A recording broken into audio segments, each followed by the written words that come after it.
네, 앵커 브리핑 시간으로 돌아왔습니다. 제가 개인적으로 네. 이 시간을 가장 좋아합니다, 앵커님. 아, 그래요? 네, 모든 시장의 인사이트를 신중호 앵커님의 인사이트를 모두 다 얻어갈 수 있는 시간인 것 같은데 네. 사실 그 전일까지만 해도 뭐 펠로시 하원 의원의 대만 방문 때문에 정말 이제 전쟁이 일어나는 거 아니냐 이런 네. 긴장감이 증시에서 감돌았는데 또 간밤 뉴욕 증시를 보니까 또 다시 일제히 또 환호하는 분위기였어요. 네. 네, 오늘의 앵커 브리핑 첫 번째 어떻게 시작을 해보는 게 좋을까요? 기본적으로 이제 대만을 방문해서 이제는 한국으로 오고 있죠. 네. 그래서 우려의 정점은 좀 지나갔다라고 어제 좀 말씀을 드렸고, 또 하나의 이제 악재라고 하기 좀 그렇지만 시장에서 굉장히 불편해하는 게 사실 긴축이지 않습니까? 네. 일단 헤드라인 하나 보여드리면서 말씀을 드려보면, 기본적으로 연준은 여전히 매파적인 스탠스를 취하고 있어요. 네, 다시 한번 또 발톱을 또 그렇죠. 드러냈습니다. 네. 지금 8월에는 FOMC가 없습니다. 9월에 열리는데, 그래서 9월 연준이 어느 정도의 레벨을 금리를 올릴까라는 그 시장에서의 예상치가 있지 않습니까? 네. 대부분은 50bp 수준으로 내려올 것이다. 네. 그 자이언트 스텝이 아니라 빅 스텝으로 넘어갈 것이냐라는 부분이었는데, 사실은 베이비 스텝에 대한 의견까지도 있었어요. 그건 좀 너무 앞서간 것 네. 같고요. 물론 베이비 스텝에 대한 얘기가 저는 개인적으로는 8월 이후에 더 강해질 수 있다고 보지만, 네.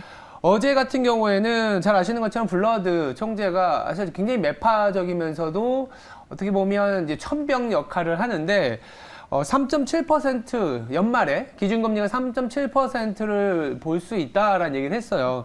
그러니까 미국은 아직 경기 침체 아니고 높은 물가를 잡기 위해서는 금리 인상을 가속화해야 된다라는 얘기 때문에 CME 페드와처라는 그 시장의 어떤 금리 인상에 대한 반응은 9월에 원래 75bp에 대한 인상이 불과 이틀 전만 하더라도 29%밖에 안 됐었습니다. 지금은 43%까지 올라와서 네.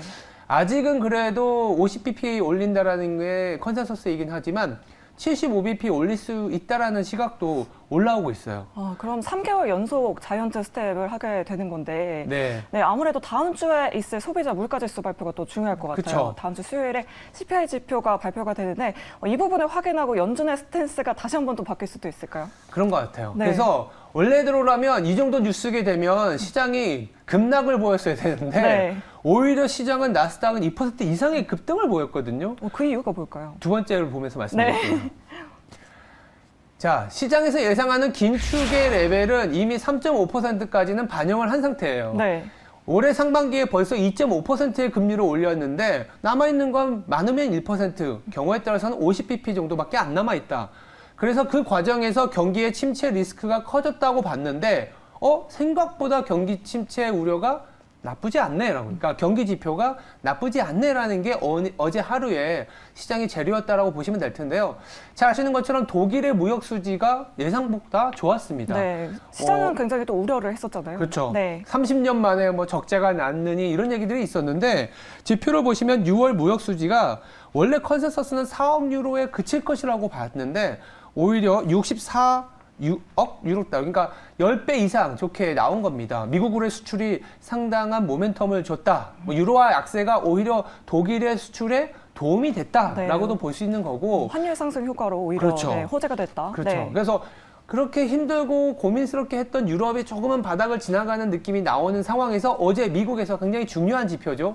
ISM 비제조업 지수가 예상보다 좋았고 전월보다도 좋아지는 지표로 나오면서 미국의 어떤 GDP의 70%가 소비인데 소비 쪽이 탄탄하구나라는 인식이 강하면서 긴축에도 불구하고 아니면 긴축으로 인한 소비 둔화, 경기 둔화는 어쩌면 지나가고 있다라는 그런 기대가 어제 하루 굉장히 강하게 올라왔습니다. 네, 사실 연준도 그렇고 고용 지표가 탄탄하다, 물가 지표들은 굉장히 지금 탄탄한 상황이다라고 이렇게 말하면서 경기 침체 우려를 확실하게 또 씻어내기도 했었거든요. 네. 바이든도 경기 침체가 아니라고 하고 파월 의장도 경기 침체가 아니라고 하는데 누가 경기 침체라고 또 하겠습니까? 일단 주가가 가파르게 하락하고 네. 긴축을 하다 보면 결국엔 경기 침체가 올 거라는 그런 시장의 우려가 뉴스화되고 있는 거라 보고 있는데 당장 저희들이 보고 있는 데이터를 한번 보면은 그렇게 나쁘진 않다.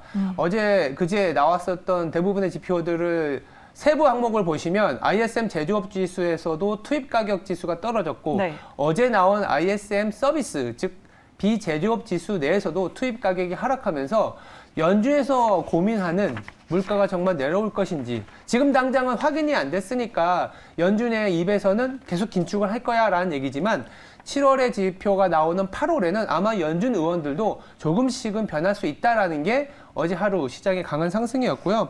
미국의 소비가 좋다 보니까 뭐 크루즈라든지 스타벅스라든지 유통과 관련된 그리고 여행과 관련된 소비자 주식이 미국에서는 강세를 보였다라는 점도 하나의 포인트였습니다. 네, 사실 6월 CPI 지표는 9.1을 기록하면서 시장 예상치였던 8.8을 엄청 크게 대폭 상회를 했었는데 다음 주에 발표될 CPI 지표는 조금 이제 한풀 좀 꺾일 수 있을까요? 네, 그럴 수 있을 것 같습니다. 다음 주 8월 10일에 예상이 되어 있는데 마지막 앵커 포인트에서 얘기 드려보면 오펙 플러스가 사실 조금 기대에 못 미쳤죠. 네. 10만 배럴 원래 시장에서 예상한 건 한 일평균 30만에서 40만까지 네. 해주지 않겠냐 했는데 증산은 했는데 증산은 아니다 이런 코멘트가 나올 정도의 조금 실망스러운 증산이었습니다만 사실 시장은 오히려 일어나고 보니까 유가가 급락을 했습니다. 여러 가지 이슈가 있겠지만 첫 번째는 그래도 증산을 했다라는 거 그리고 두 번째는 미국에서 이 오일 재고, 가솔린 재고가 발표가 됐는데요. 네. 예상보다 더 재고가 많았어요. 그만큼 수요가 둔화되는 부분 때문에 자 증산은 하는데 수요가 둔화된다는 뉴스가 어제 동시에 나왔기 때문에요. 네. 그럼 공급이 조금 더 많아진다라는 이슈로 소화하면서 유가 WTI 기준으로 $90가 보이기 시작했습니다.